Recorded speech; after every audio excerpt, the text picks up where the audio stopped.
Selamat siang kepada yang kami hormati, Pak Ketut selaku dosen pengampu, dan juga sahabat mahasiswa Namo Buddhaya. Kami dari kelompok 1 yang terdiri dari Romo Bengsuanto, Romo Amrin, Romo Budi, dan saya sendiri Rosalina, pada hari ini sedang berada di Wihara Dharma Ratna yang akan melaksanakan wawancara pada Bhikkhu Sangha terkait mata kuliah Vinaya Theravada, yaitu tentang pelaksanaan Patimokkha dengan narasumber kami Yang Mulia Bante Abhayanando Mahathera. Selamat siang Bante, Namo Buddhaya. Kami ingin bertanya Bante tentang sejarah pelaksanaan Patimokkha dalam Bhikkhu Sangha. Ya, pertanyaan yang sangat baik. Sebelum saya menjelaskan tentang apa itu Patimokkha, bagaimana kemunculannya, tentu kita harus mengetahui siapa yang melaksanakan praktek Patimokkha itu. Nah, tentu yang melaksanakan adalah seorang bhikkhu. Seorang bhikkhu adalah mereka yang ditapis oleh Buddha sendiri ataupun peraturan-peraturan berikutnya. Pada awalnya orang menjadi bhikkhu cukup dengan kalimat bhikkhu upasampada. Kemari datanglah bhikkhu dengan membawa jubah, bul, dan perlengkapan lain. Dan kemudian hari seiring bertambahnya peminat mereka yang mau masuk ke kehidupan Papacita, penabisan dengan cara sarana gamana yang sekarang digunakan untuk penabisan para samanera. Caranya ya, orang yang mau menjadi bhikkhu mengucapkan kalimat perlindungan dan tekad. Tapi sekarang tidak dipakai lagi, tetapi dipakai untuk penabisan samanera. Yang ketiga adalah nati. Penabisan dengan usulan sangga. Usulan sangga. Di sangga berkumpul, sangga ini sesungguhnya sesuai dengan kebutuhan. Ada misalnya besok hari Teposata terang. Biasanya kalau jumlahnya bhikkhu mencukupi, ada 4 bhikkhu yang tinggal di wilayah itu bisa mengulang Patimokkha. 4 bhikkhu ini juga bisa disebut sangga. Kemudian ada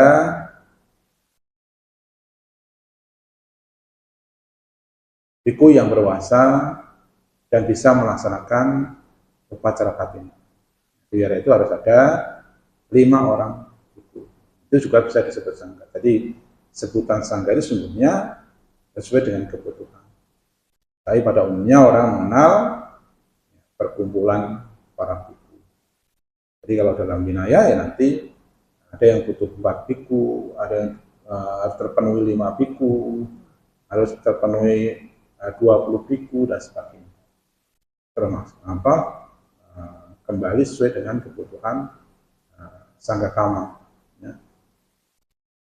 Ini yang sekarang ini dipraktekkan di masyarakat luas. Penabisan bhikkhu upasampada sudah tidak ada. Kemudian penabisan sarana gamana sudah dipakai oleh para samanera, penabisan samanera, dan sekarang ini ya pakai penabisan dengan nyati satu kama. Penabisan yang diusulkan oleh sangga. Nah, tentu para biku ini setelah disabitkan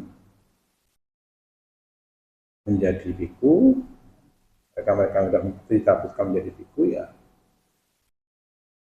tentu kan ada tujuan, ya. Orang datang ke Sang Buddha mau ditabis menjadi biku, itu kan ada tujuannya. Tujuannya apa? Ya, tujuan utama ya terbebasnya dari duka, tercapainya duka. Tujuan utamanya itu. Nah, pada awalnya jumlah biku itu sedikit sekali. Sedikit sekali. Jadi para biku yang praktek winaya ya praktek-praktek dasar yang sudah diberikan oleh Sang Buddha. Dan rata-rata para biku awal itu ya biku-biku yang berkualitas, ya, yang sudah terbebas dari, ya setidaknya ada pencapaian Sotapati. Ada yang sudah kami, bahkan anak kami dan anak tentu mereka itu ya orang-orang yang sudah berkualitas, yang tidak mungkin untuk keluar jalur, tidak mungkin untuk jatuh. Di kemudian hari, karena peminat itu semakin banyak, jumlah biku semakin banyak, maka Guru Agung menetapkan yang namanya Patimokkha. Ya, namanya jumlahnya banyak, kemudian kualitas orang-orang yang masuk ke bikuan itu juga berbeda-beda, ya. Utamanya mungkin bisa mayoritas itu ya masih dalam posisi untuk berjuang, belum sampai masuk arus, ya. Artinya kemungkinan jatuh, kemungkinan merosot, kemungkinan melakukan perilaku-perilaku yang tidak pantas itu sangat besar peluang. Maka Guru Agung ya menetapkan ya peraturan yang disebut sebagai Patimokkha. Jadi sejarahnya seperti itu. Nah, Patimokkha itu sendiri sesungguhnya tujuannya apa?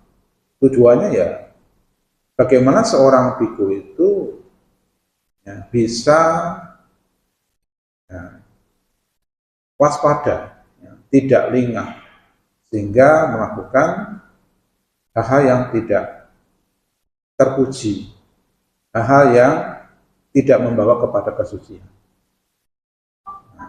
Patimokkha itu sendiri sesungguhnya juga penetapannya juga kadang-kadang kasus-kasus. Ya. Ada kasus ini yang sudah melihat perlu ada peraturan, buat peraturan.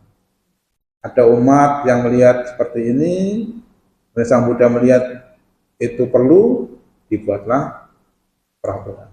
Jadi peraturan-peraturan yang ada di Patimokkha itu sesungguhnya ya, peraturan yang ditetapkan karena kondisi-kondisi yang waktu itu terjadi di kalangan para biku itu sendiri. Nah, sesungguhnya ya, peraturan para biku itu bukan hanya yang ada dalam Patimokkha, ya, ada yang namanya Abhisammacara. Abhisammacara ini adalah peraturan-peraturan yang tujuannya untuk mengkondisikan para biku berperilaku pantas, terpuji, ya kan? Nah, karena kan berbeda dengan umat awam. Jadi ya harus ada perbedaan. Nah, itu ada dalam Abhisammacara tentang penghormatan, tentang kewajiban, tentang bagaimana seorang biku ya, berperilaku di masyarakat. Caranya seperti itu. Jadi sesungguhnya Patimokkha itu muncul ya setelah jumlah peminat yang masuk menjadi Pabhajita itu semakin hari semakin banyak. Begitu. Ya. Baik, Bante. Kami akan melanjutkan pertanyaan Saya akan bertanya yang nomor 2, Rosmala dahulu. Bente, ada berapakah sesungguhnya peraturan tentang di Patimuka ini, Bante, dalam kebikuan? Ya, Patimuka ini tujuannya tadi kan bagaimana kesucian perilaku sebagai seorang babajika. Ini ada 227. Ya. Nah, apa saja itu? Ada 4 parajika, ada 13 sangga di desa, ada 2 anyata, ada 30 nisa via pajidya, ada 92 pajidya, ada 4 padik sania, terus kemudian ada 75 sikia, dan 7 adikarna samata. Jadi jumlahnya ada 227. Nah, tentu kadang-kadang orang kan banyak banget ya peraturannya, ya. Ya, tujuannya kan untuk kesucian perilaku para biku itu sendiri. Apakah mudah untuk melaksanakan? Saya sendiri selalu mengatakan, ketika kita melihat jumlah, itu kadang-kadang ada beban ya dalam diri kita. Bisa nggak ya? Mampu nggak ya? Kalau saya sendiri, pandangan saya sendiri, bagaimana saya menyikapi itu ya, lihat manfaatnya. 227 manfaatnya apa? Kalau manfaatnya baik untuk perjalanan kebikuan kita, kenapa tidak dipraktekkan? Ya namanya praktek, dan kita masih orang-orang yang masih putujana, orang-orang yang masih berjuang, tentunya ada hal-hal yang bisa saja kurang. Bisa saja mungkin melakukan hal-hal yang tidak pantas. Di situ nanti akan ada yang namanya bagaimana sikap kita ketika kita melakukan hal-hal yang tidak sesuai dengan Patimuka. Di Patimuka itu ada 227 aturan. Gitu ya.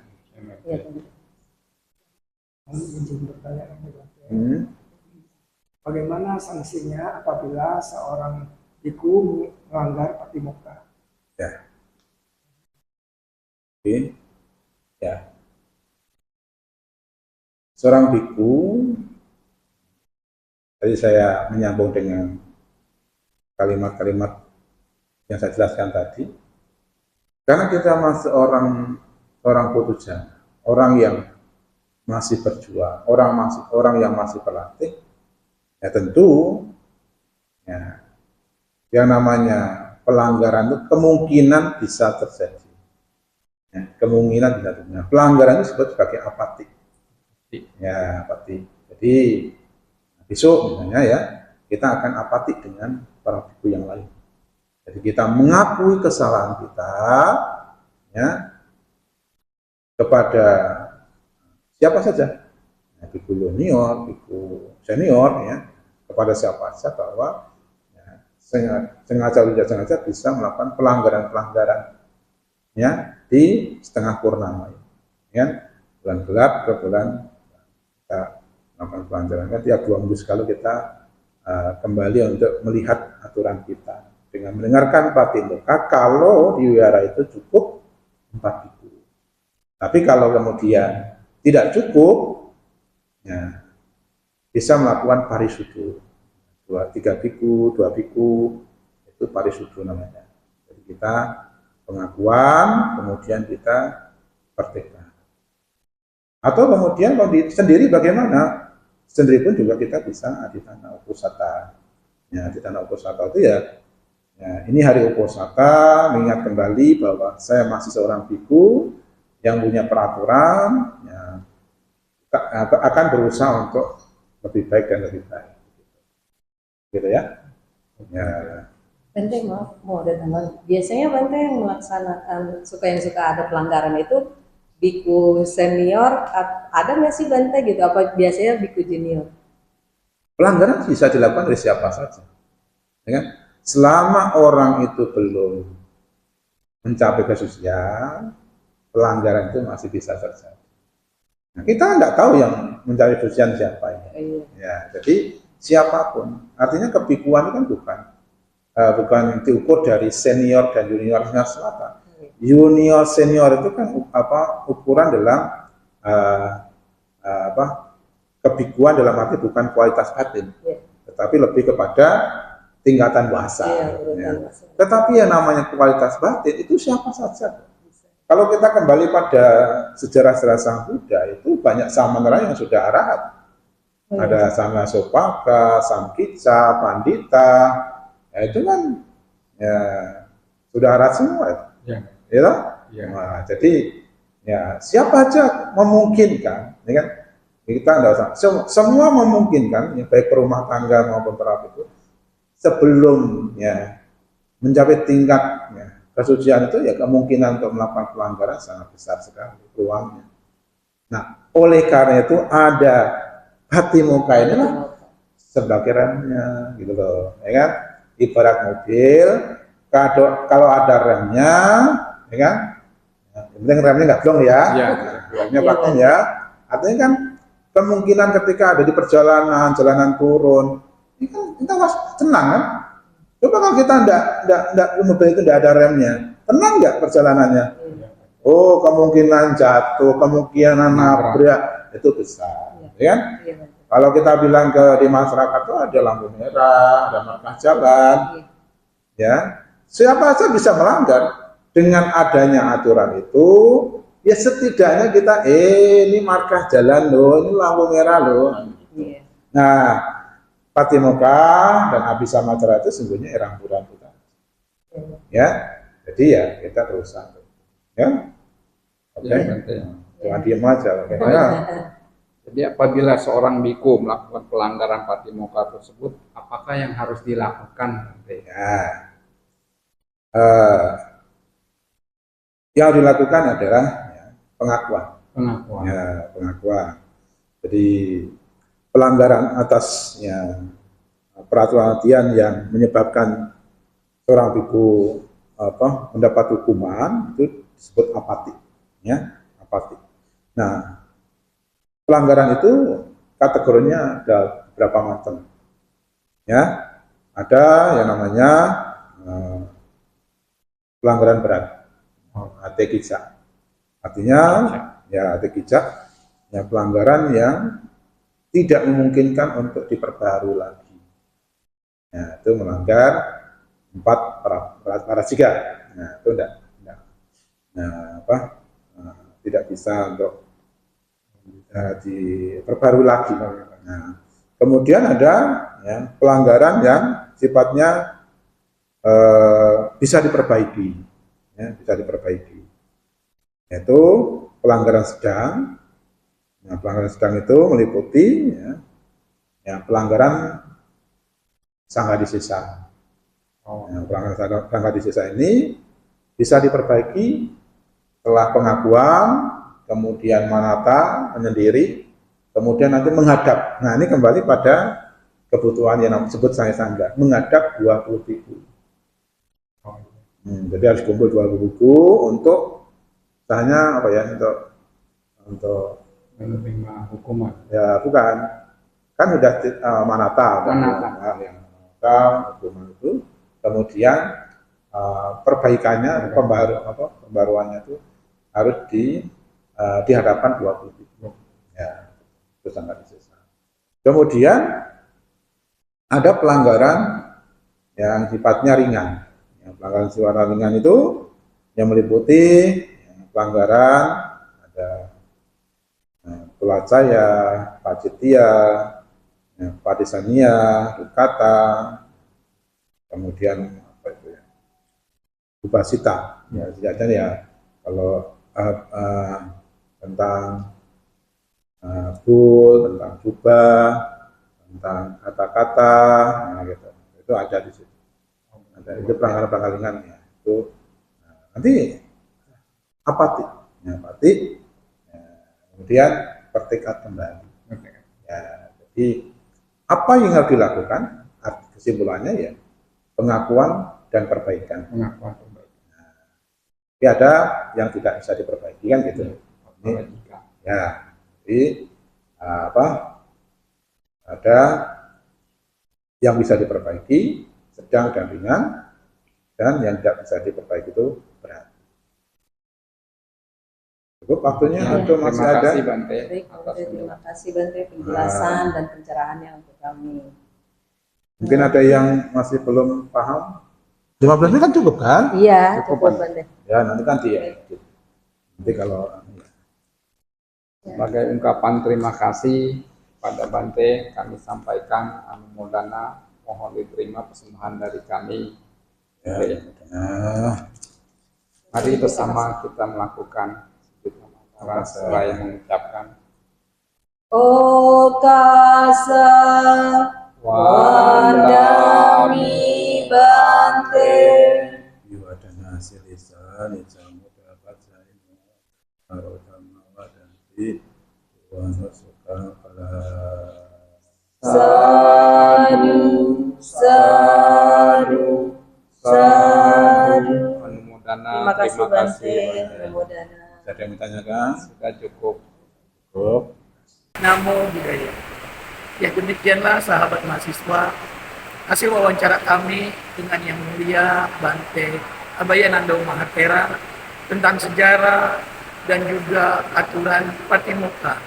Semoga bisa menjadi pengetahuan dan pembelajaran untuk kita semua. Terima kasih. Selamat sore.